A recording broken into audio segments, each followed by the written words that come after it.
Hey, we're Team 3, the Mud Dogs, and we decided to help the community by picking up trash along the Connecticut River. The Connecticut River is the longest river in New England. It flows for 407 miles through 4 different states until it finally reaches the Long Island Sound and empties into the ocean. The work we're doing to clean the Connecticut River is important because it prevents some litter from entering into the ocean and polluting our waters.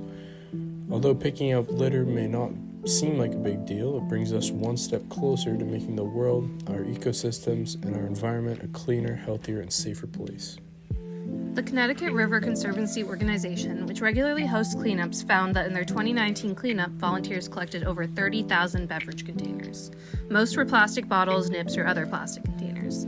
That's more pieces of trash than there are undergraduate students at UMass. In our cleanup, we found everything from plastic bottles to aluminum foil to cans and nips, and a lot of glass, which we weren't able to get all of due to safety reasons.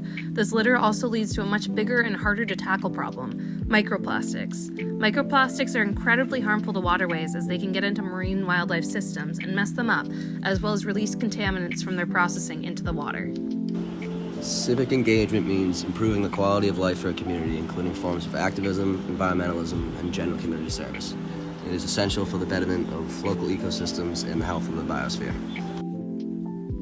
Our project was a part of the Department of Conservation and Recreation. We decided to do a self-directed DIY Connecticut River Greenway State Park and Rail Trail cleanup. We also ventured out to other places in our community that we thought could use some cleaning as well, such as the Meadows in Northampton.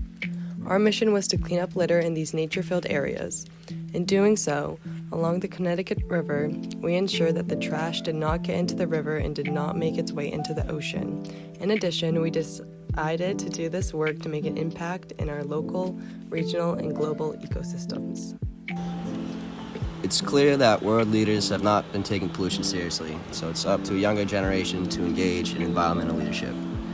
It's important for young people to stand up and take control of the health of the planet, and we learned that you don't have to do anything ridiculously challenging to make a difference. Environmental leadership can be as simple as picking up the trash you see walking. Littering has a huge impact on the river's ecosystem and leads to plastics and microplastics in the waterways, which can affect people and wildlife.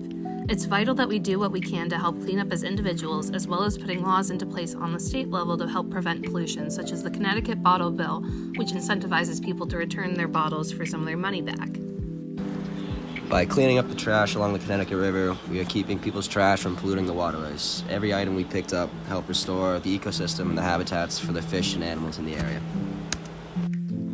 Reflecting on the civic engagement experience, it was a lot more fulfilling than we set it out to be.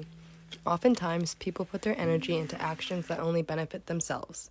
This project led us to do exactly the opposite. It felt good and rewarding to put our energy into something that contributes to the greater good of the environment. In order to have natural resource conservation, there must be environmental leadership. In order to enact change within the environment, there must be some leadership and guidance involvement. The two go hand in hand, and you cannot have one without the other.